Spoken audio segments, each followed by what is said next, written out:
एक वेळेस सवयी बदलतात, पण जी ओढ मनाला लागते ती जन्मभर असते.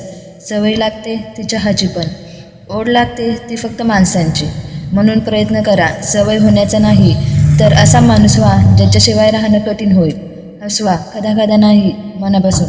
ऐकून घ्या आणि उत्तर द्या, साथ द्या. त्यांना तुमचं नसणं हे जाणवायला लागलं ना, समजा ओढ लागायला सुरुवात झाली. आणि एकदा का ओढ लागली मग कोणतंच डिस्टन्स मोठं वाटत नाही. सवय असते, विसरता येते, पण ओढ ती आतल्या जळत राहते. म्हणून त्यांना तुमची सवय नको, ओढ लावा ओढ. ओढ ही सवयीसारखी नसते, रोजच भेटायला हवं असं नाही.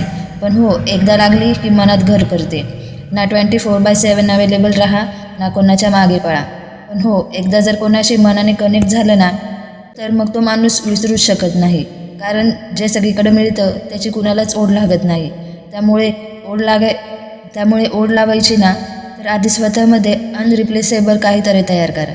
मग लोक तुमच्याशिवाय राहूच शकत नाहीत. ते तुम्हाला हसताना शोधतील, रुसताना शोधतील, पण सोडणार नाहीत.